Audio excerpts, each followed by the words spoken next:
Assalamualaikum warahmatullahi wabarakatuh. Hai semuanya, ketemu lagi kita di mata kuliah Hukum Bisnis Syariah dengan tema Lembaga Keuangan Syariah.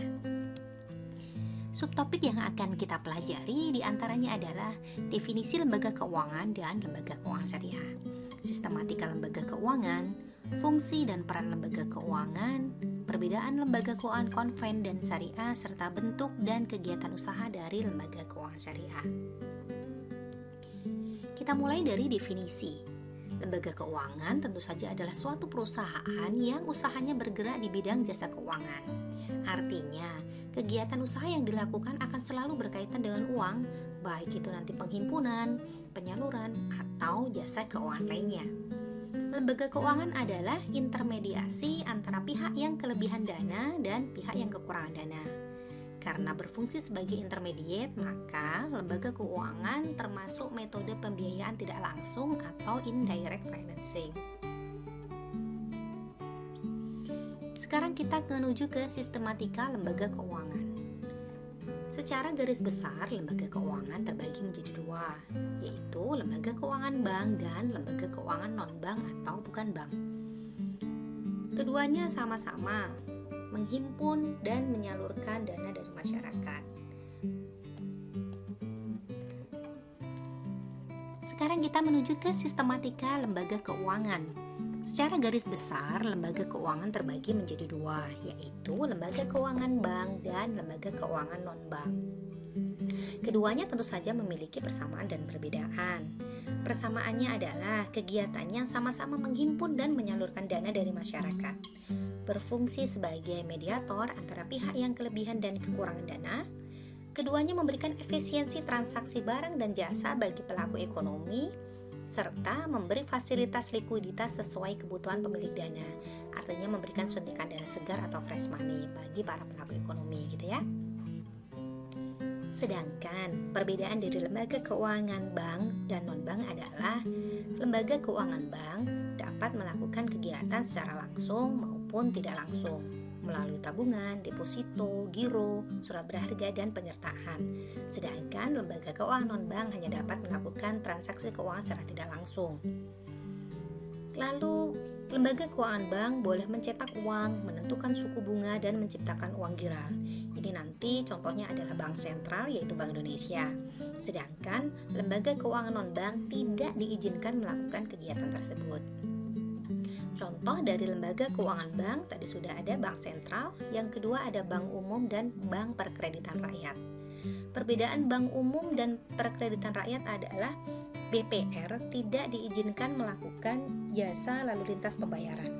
Nah, artinya misalnya berarti BPR tidak diizinkan melakukan layanan pembayaran clearing ataupun valuta asing. Produknya hanya terbatas pada tabungan, deposito, kredit, pembiayaan, dan sertifikat Bank Indonesia. Wilayah kerjanya juga BPR hanya terbatas di tingkat kecamatan dan kabupaten. Sedangkan Bank Umum bisa nasional maupun internasional. Contoh lembaga keuangan bukan bank ada asuransi, pegadaian, pasar modal, koperasi, dana pensiun, leasing, BMT, dan lain-lain masih banyak gitu ya. Kita menuju ke pengertian lembaga keuangan syariah. Lembaga keuangan syariah atau Syariah Financial Institution merupakan suatu badan usaha yang kekayaannya, baik aset finansial maupun aset real, dan kegiatannya berdasarkan prinsip-prinsip syariah. Aset real itu adanya aset yang tampak, misalnya contohnya properti, logam mulia, tanah, ataupun tanaman jati, tanaman yang berkayu keras gitu ya, dan benda-benda koleksi. Itu bisa dikategorikan sebagai aset real. Sedangkan aset finansial adalah aset yang wujudnya tidak tampak akan tetapi memiliki nilai ekonomi yang tinggi. Jadi contohnya bisa nanti tabungan, deposito, saham, reksadana, obligasi, valuta asing, link asuransi, dana pensiun lembaga keuangan. Nah, di antara itu contohnya. Sekarang kita menuju ke fungsi dan peran lembaga keuangan syariah.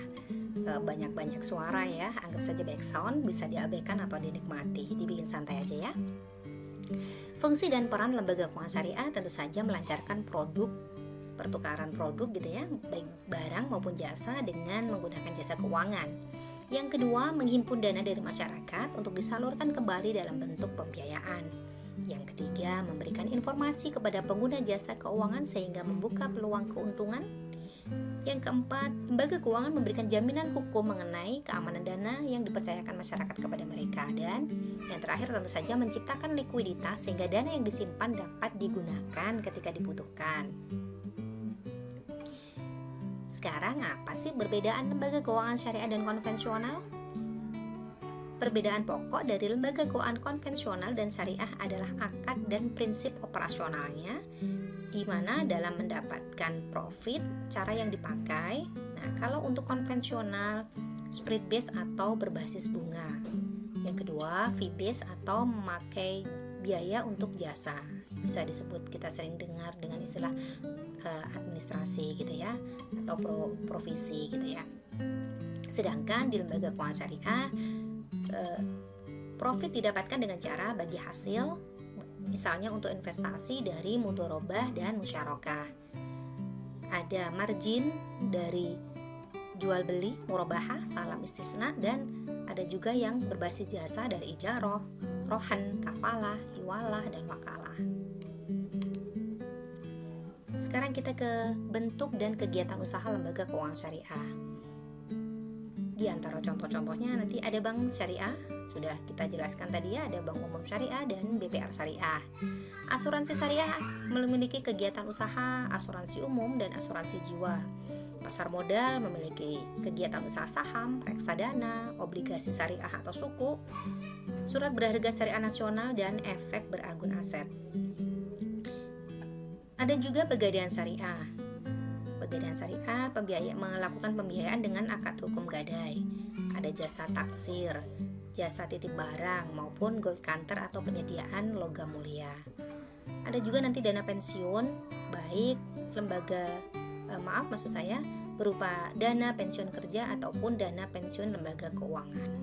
Dan yang terakhir nanti ada lembaga pembiayaan syariah bisa melakukan kegiatan leasing atau sewa beli dan kartu kredit. Sampai di sini mudah dipahami kan ya? Kita teruskan di forum diskusi untuk hal yang belum jelas. Jangan lupa untuk selalu bahagia ya, karena ketika sesuatu yang kita inginkan tidak terjadi, maka bukan berarti itu tidak akan terjadi selama-lamanya.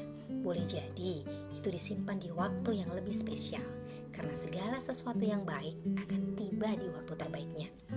Mungkin agar kita lebih siap, atau juga mungkin agar kita lebih pandai bersyukur. Assalamualaikum warahmatullahi wabarakatuh.